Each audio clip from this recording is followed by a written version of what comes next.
Intervenciones verbales por parte del Banco de Japón provocan el rebote de los índices japoneses y europeos, pero por segundo día consecutivo los índices americanos van de más a menos. Se trata de un rebote del gato muerto. ¿Podríamos esperar un rebote mayor a partir de ahora?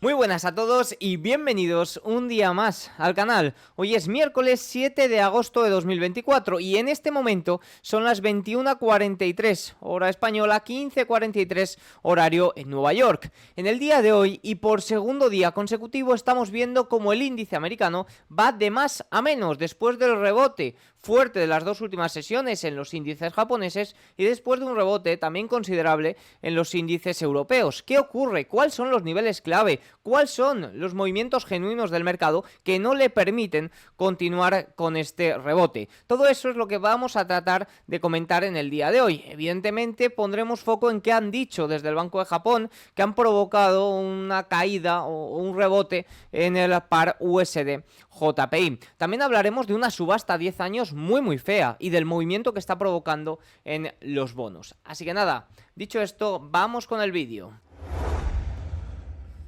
Empezamos hablando por los comentarios del Banco de Japón. Fíjense, ha pasado una semana exacta desde que el Banco de Japón decidiera subir los tipos de interés 15 puntos básicos.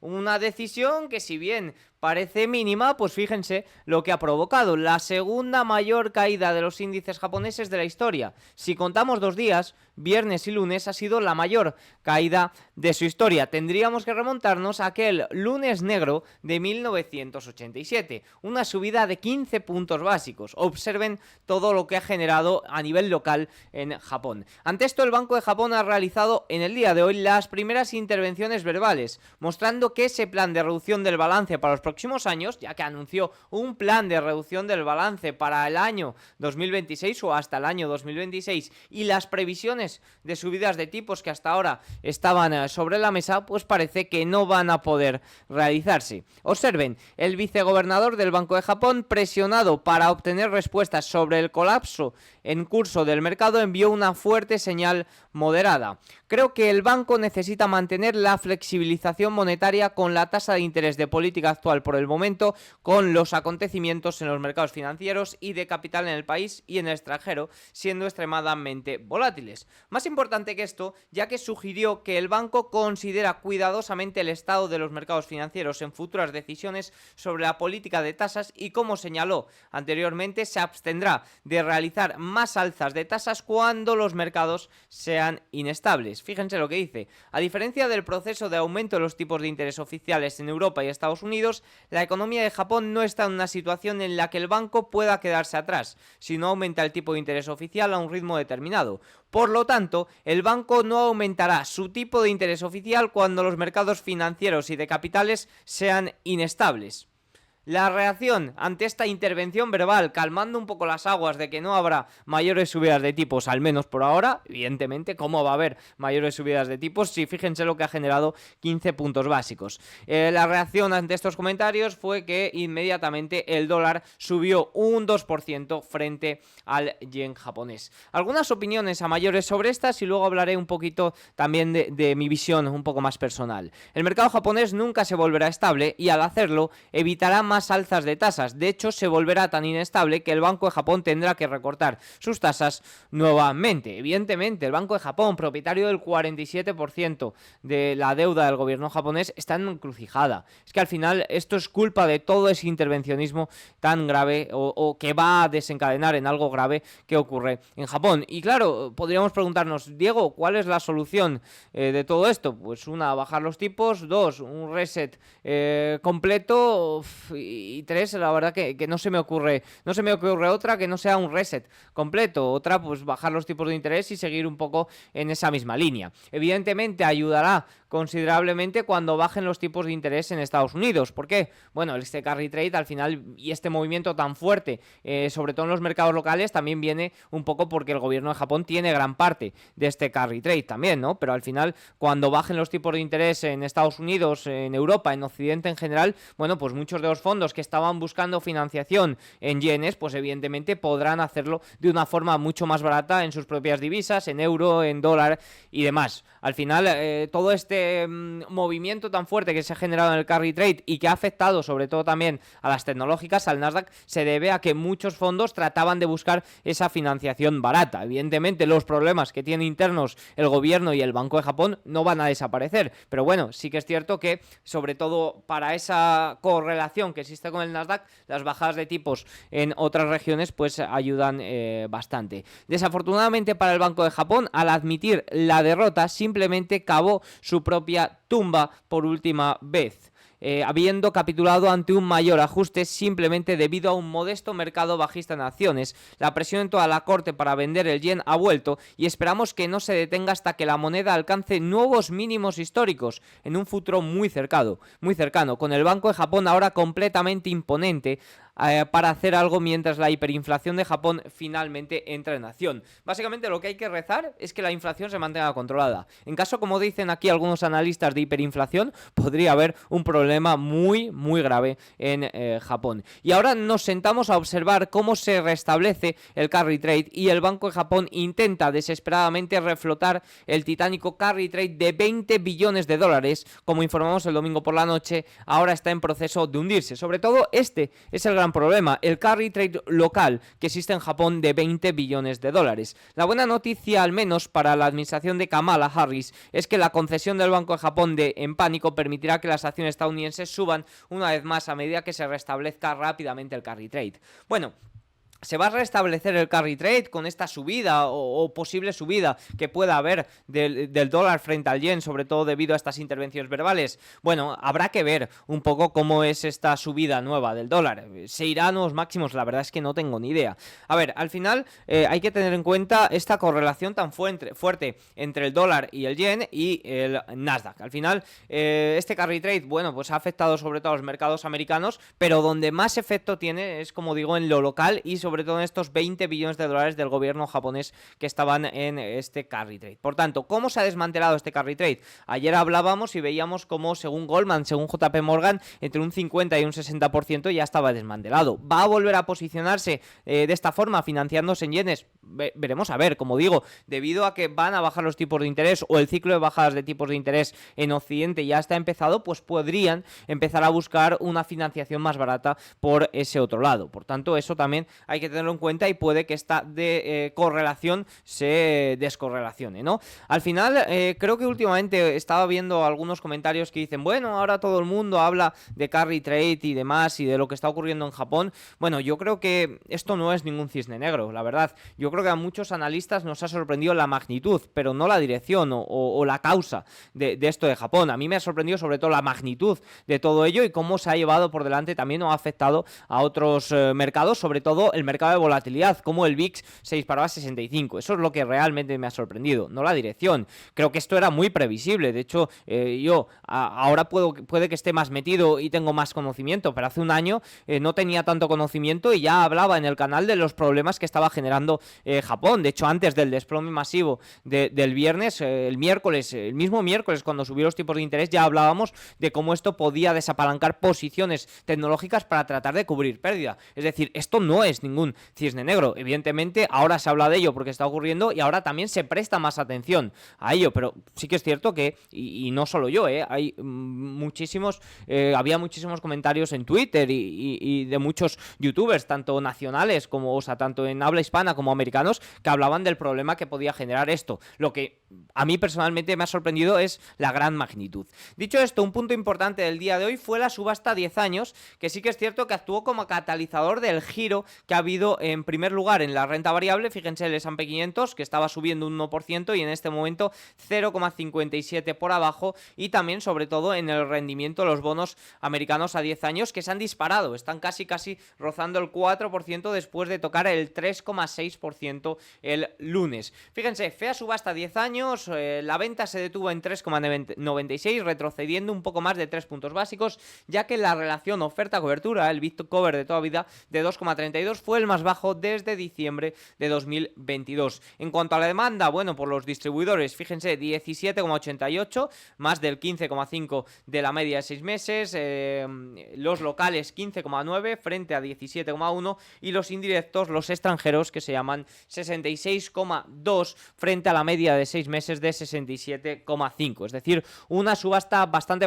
débil, no tan débil en la media de los últimos 6 meses, pero es que la media de los últimos 6 meses es ya bastante débil. Por tanto, esto ha provocado este alza de los rendimientos y esta caída también de los bonos, que han recuperado o que han perdido gran parte de lo ganado el lunes. A ver, al final todo esto, las subastas, bueno, lo venimos comentando desde hace ya varios meses, sobre todo aquí es donde afecta el tramo largo de la curva, los rendimientos o los bonos a largo plazo sobre todo tienen una presión a la baja en el precio. ¿Por qué? Porque la oferta de subastas es cada vez mayor, la demanda en estos momentos no está siendo tan sólida, es muy sólida, pero bueno, por diversos motivos no está saliendo tan fuerte. Y también hay que tener en cuenta todo el tema del tesoro. Al final el tesoro ha estado presionando o alzando un poco el precio de los bonos a largo plazo, tratando de ofertar más letras del tesoro para tratar de hacer un poco Q encubierta, que esto es un informe que ha salido muy recientemente, que ha demostrado cómo el tesoro estaba ayudando a que el QT, ayudando a que las políticas monetarias restrictivas no tuvieran tanto efecto. De ahí, por ejemplo, que aunque los tipos de interés estuvieran en el 5,5%, viéramos índice de condiciones financieras como estaba muy abajo, ¿no? Pues la parte del tesoro también tiene mucho que ver y sí que es cierto que ahora si eso empieza a desaparecer, pues también es un incentivo a mayores para que sea un lastre de los bonos del Tesoro americano más en el tramo largo, ¿no? Más a largo plazo. Evidentemente, yo soy de los que piensa y sigue defendiendo que los bonos a largo plazo, sobre todo, van a acompañar ese movimiento, los bonos a corto plazo, debido a las bajadas de tipos. Lo que ocurre, bueno, pues es que se ha normalizado un poco. Al final, el lunes hubo gran pánico, vimos cómo se estaba descontando incluso que pudiera haber una reunión de emergencia de la Reserva Federal bajando los tipos de interés. Evidentemente, eso se ha difuminado y ahora pues estamos viendo esa recuperación o ese rebote después del gran movimiento de descontando esto, ¿no? Al igual que hemos visto un gran movimiento en el VIX volviendo a niveles un poco más normales, sigue siendo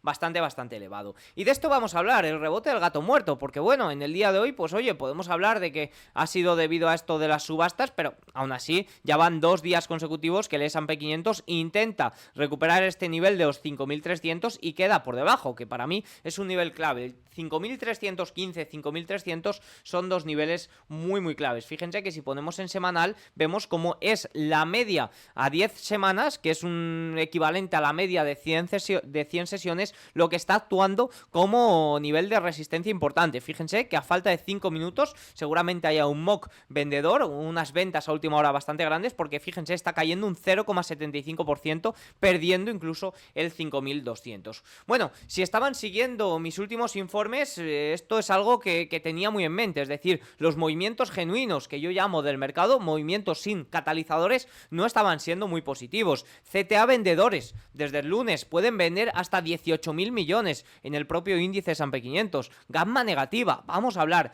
de todo eso. Fíjense, después del peor día en 2 años para el S&P 500 y del drástico aumento del VIX que aclaramos en el informe de ayer y complementamos con este comentario, fíjense, el VIX realmente llegó a los 60. Este es un comentario que no me dio tiempo a incluir en el informe de ayer y que es fundamental, de parte de un operador de volatilidad. Dice, sí, el VIX llegó a los 60, específicamente a los 65, nos dice, pero ¿fue comerciable o accionable? No. A medida que el VIX subía en el premercado el lunes, los futuros encontraron un techo alrededor de 36, así que a pesar de que el VIX estaba en 65, no podía realmente actuar sobre eso en el premercado. Es decir, aunque el VIX lo vimos cotizar a 65, en los futuros solo se podía negociar a 36. Fue parte de un error y fue también debido a esos ETP, a esos ETFs, entre muchas comillas. Un ETF es un ETP por los que se negocian los VIX, ¿no? Y esa alteración de futuros. Por tanto, concluimos que al menos el movimiento que se vio el lunes, no sabemos si luego está descontando y mañana vamos a despertarnos con una escalada mayor en la guerra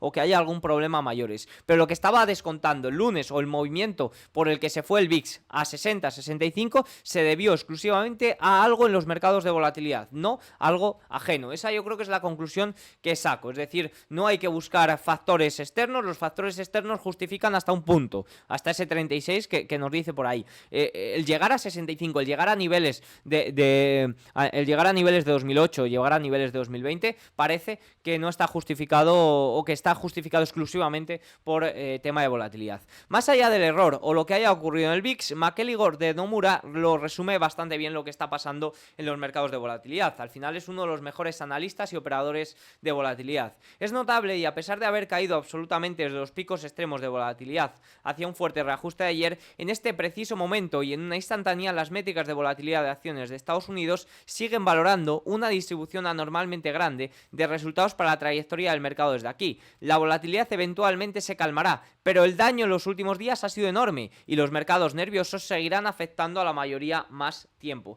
Fíjense que hace otro comentario muy relevante, tienen aquí el comentario entero, luego le mandaré en el informe de cierre de sesión por si quieren leerlo completo, pero me voy a quedar sobre todo con dos puntos importantes. Nos dice, a medida que la gamma se recupera y los dealers aumentan su opcionalidad, se reinicia el círculo vicioso, es decir, sí que nos habla de que, oye, puede haber una reconstrucción positiva en cuanto a las posiciones y en cuanto al mercado, pero nos dice que no espera un crash up, es decir, no espera una recuperación muy fuerte o un movimiento rally como por ejemplo tuvimos a inicios de julio. Es poco probable debido a la alta volatilidad realizada, elecciones presidenciales de Estados Unidos, riesgo geopolítico y recientes shocks de volatilidad. La volatilidad seguirá siendo un obstáculo local, necesitando un mes de rangos de negociación más pequeños para reducirse. Esto va un poco muy en línea con todos los análisis que hay de qué movimiento hay tras un evento de volatilidad tan fuerte. Si bien es cierto que a un año, a dos, a tres vista los retornos son muy positivos, sí que es cierto que en el tramo de 15 días,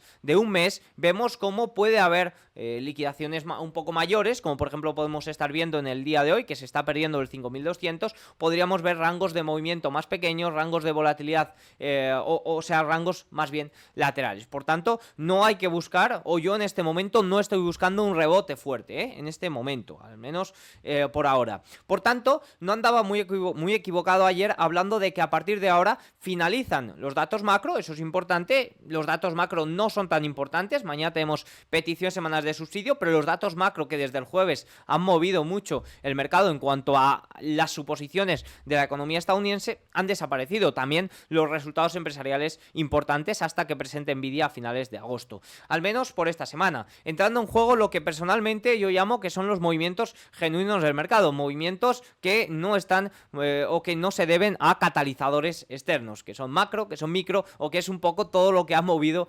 estas últimas sesiones. Bloomberg señaló que es un viejo cliché, pero hay un fenómeno conocido como martes de recuperación cuando los mercados se recuperan de una ola de ventas a principios de semana. Es una oportunidad que aparece una y otra vez en los datos. La mala noticia es que estas recuperaciones no garantizan que se haya tocado fondo. Esto es un poco para este movimiento al alza que ocurrió en el día de ayer. Recordemos que en agosto la liquidez es muy baja y que se ha desplomado a niveles mínimos, fíjense, desde el año 2023, desde prácticamente la crisis bancaria regional. En cuanto a las recompras, que eso es otro factor que influye un poco en estos movimientos genuinos, pues sí que es cierto que es el único factor positivo que podemos encontrar en este momento, ya que la ventana de recompra se ha vuelto a activar. En cambio, fíjense que los CTA son vendedores. El lunes se perdió o se cerró por debajo del nivel 5.255 que tengo aquí marcado. Por debajo de ese nivel, los CTA son vendedores, ya vendieron gran parte de ello a partir del 24 de junio, pero a partir de entonces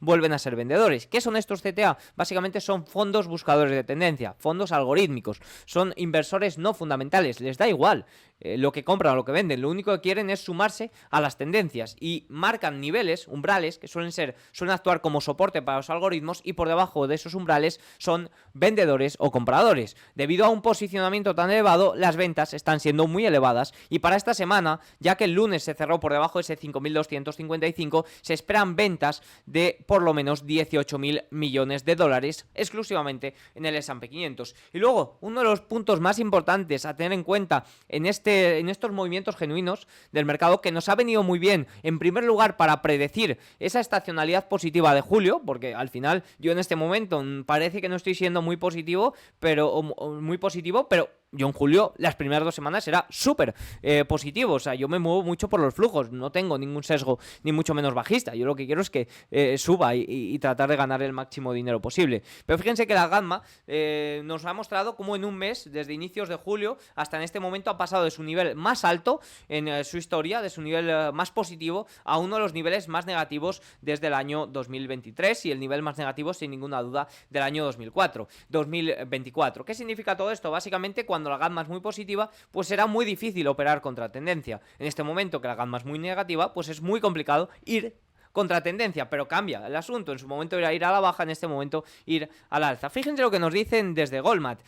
Aseguran que incluso con un rally al alza del 10% en el S&P 500, la gamma modelada va de menos 2 millones, que es donde se encuentra en este momento, a solo ligeramente positiva. Es decir, estamos con una gamma muy negativa, algo que no beneficia a estos movimientos genuinos del mercado y que sobre todo estamos viendo cómo las últimas horas de mercado son especialmente negativas. Fíjense, nos dice Spotgamma que por debajo de los 5.300 del S&P 500 no ocurren cosas buenas y no esta gamma es negativa. Por tanto, en el día de hoy se ha intentado romper ese nivel 5.300, 5.315, que es un soporte, es una resistencia, un poco de cambio, ¿no? Como actuaban en su día el 5.500. Por debajo de estos niveles vemos como la debilidad es bastante evidente y es algo que estamos viendo, Vemos como puede haber rebotes a inicios de sesión, pero rápidamente a mitad de sesión esto se viene un poquito abajo, un poco como ocurría las primeras semanas de julio, pero al revés, ¿no? Las primeras semanas de julio siempre los movimientos a partir de mitad de sesión eran al alza, ¿no? Pues en este momento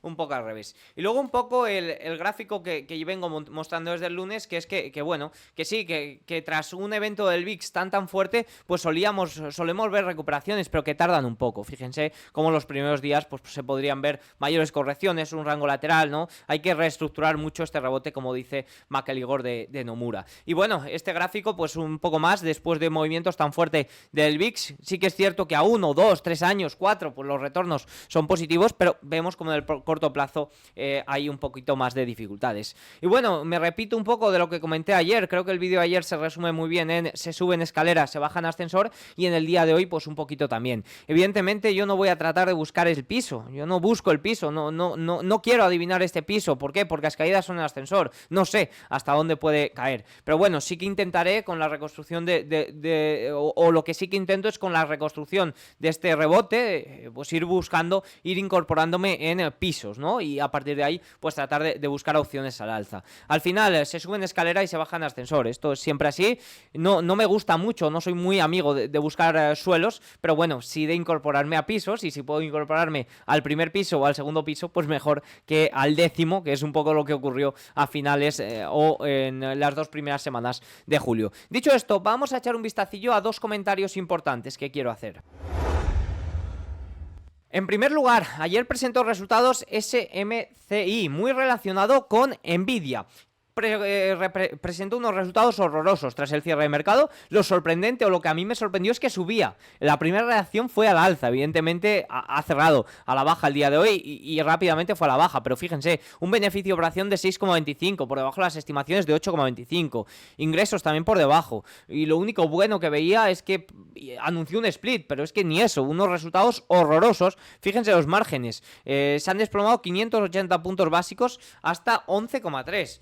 Ojo, porque esto es una señal de alarma para Nvidia. Evidentemente, Nvidia es Nvidia, y Nvidia te puede sorprender con unos márgenes de locura, manteniendo esos márgenes tan grandes. Pero bueno, sí que es cierto que hay algunos detalles dentro de compañías de inteligencia artificial que no están siendo muy positivos. Como digo, no sé lo que va a ocurrir, porque esto tiene 2 interpretaciones. Uno, más trozo del pastel está ganando Nvidia, y el segundo es que, ojito, porque a Nvidia también le puede afectar. Como Nvidia es Nvidia, la verdad que es que no tengo ni idea. Con respecto a ese movimiento que ha tenido SMCI, pues bueno, pues sí que es cierto que yo lo achaco mucho a ese primer movimiento, al posicionamiento. Ha habido grandes liquidaciones, esta compañía ha perdido más de un 50% desde máximos. Puede que tras resultados hubiera un poco de tratar de posicionarse de nuevo al alza, de ahí que saltara un 10-12%, pero rápidamente, bueno, pues ya se ha visto como los resultados han sido más bien horrorosos. Un comentario sobre China. Sí que es cierto que la semana pasada hablábamos de ese superávit de exportaciones que tenía China y que podía implicar aún mayores sanciones por parte de Estados Unidos, y ahora pues un poquito con esta desaceleración económica o miedo de desaceleración económica en Estados Unidos, hay un poquito de miedo de que esas exportaciones se puedan frenar. Veremos a ver, al final la desaceleración económica de Estados Unidos está ahí. Hablar de recesión, pues hombre, predecir una recesión creo que es complicadísimo. Creo que sí que estamos viendo una normalización después de estos excesos de pandemia, una normalización que se está pasando en estos momentos un poquito de rosca, y veremos si se logra evitar esa recesión. Podemos hacer. Vamos a ello. El Eurostoxx 600, por empezar en Europa, rebotaba el día de hoy 1,54%. Vemos que llega a un nivel de resistencia importante, ¿eh? Ha tenido un muy mejor cierre que Estados Unidos, también porque la subasta a 10 años no le ha terminado afectando, que parece haber sido el catalizador a la baja para Estados Unidos, pero bueno, tiene una resistencia muy importante en el nivel 500 más o menos, 497, 500 por delante. Eurostoxx 50, bueno, el futuro pues evidentemente se ha venido abajo un poco con la caída de Estados Unidos. DAX alemán, también cierto rebote, pero vemos que es un rebote que por el momento no tiene ninguna reconstrucción de estructuras, ¿eh? Fíjense que ni siquiera casi se ha cerrado el gap a la baja en algunas regiones. Reino Unido sí que se ha cerrado, pero también fíjense, cierre por debajo de resistencias importantes, ¿eh? Italia 2,3, ni siquiera ha logrado cerrar el gap. Suiza 1,76, Países Bajos 0,69. Estamos viendo como sobre todo algunos países, algunos índices han logrado cerrar el gap, otros no. El rebote hasta el gap es muy fácil. A partir de ahí es cuando entran en juego la reconstrucción de estos movimientos. Y de momento, oye, quizás es muy pronto todavía, pero no estamos viendo ciertas reconstrucciones fuertes. Con respecto a Asia, el Nikkei japonés, bueno, pues fíjense cómo ha recuperado casi hasta ese gap. Ahí se ha venido un poquito abajo. Por tanto, yo creo que ese gap o cerrar el gap del todo es el primer movimiento al alza que deberíamos de ver. Nifty indio, un poquito más de lo mismo. Por debajo no ha cerrado ni siquiera el gap. Y el Hansen, que tuvo un movimiento menor, pero fíjense como ya ha perdido prácticamente todo lo ganado desde abril, ¿eh? Vuelve a este terreno, datos débiles por parte de China, se esperan mayores impulsos sobre todo a los servicios, veremos a ver, pero de momento la situación china no termino de verla del todo positiva. Si nos vamos a Wall Street, 9 minutos posterior al cierre, vemos como el Dow Jones se ha dado la vuelta en media de 50, fíjense que ha logrado cerrar un poco ese gap, pero rápidamente abajo, 0,6. S&P 500, un mock bastante vendedor el que ha habido en el día de hoy, un cierre bastante feo. Fíjense que si ponemos velas de 15 minutos, vemos como aproximadamente justo la apertura fue al alza, pero desde ahí nos hemos venido abajo, especialmente tras la subasta a 10 años, pero ya estábamos durante buena parte del día viniéndonos abajo. De momento, media de 10 semanas por delante, lo que equivale a media aproximadamente de 100 sesiones. Ha cerrado el gap o ha intentado cerrar el gap desde el lunes, pero a partir de ahí es cuando deberíamos de ver movimientos fuertes al alza. Ha perdido los 5.200, ojo. Spot Gamma nos avisa, por debajo de 5.300 no ocurren cosas buenas, movimientos genuinos del mercado son débiles, evidentemente hay algún catalizador, noticia externa, es lo que puede saltar, pero movimientos genuinos del mercado por debajo de 5.300 débiles, y ojito porque ha cerrado ahí con la pérdida del 5.200, y el siguiente nivel importante ahí cuantitativo es el 5.000, así que ojito con esos movimientos a la baja que podrían acentuarse. Veremos a ver, mañana tenemos peticiones semanales de subsidio, es un dato macro menor, pero bueno, es un dato que si genera una gran diferencia con respecto a estimado, pues puede agitar evidentemente los mercados. Equiponderado también se ha venido abajo, caída muy generalizada el día de hoy, fíjense, Russell 2000 menos 1,41, justo ha sido cerrar el gap y fíjense como abajo, Nasdaq más de lo mismo, 1,15, cierra gap del viernes y ahí abajo, ese es el primer nivel que se debería de recuperar cuando ha habido un movimiento tan fuerte a la baja. En cuanto a sectores, energía, positivo, servicios públicos, consumo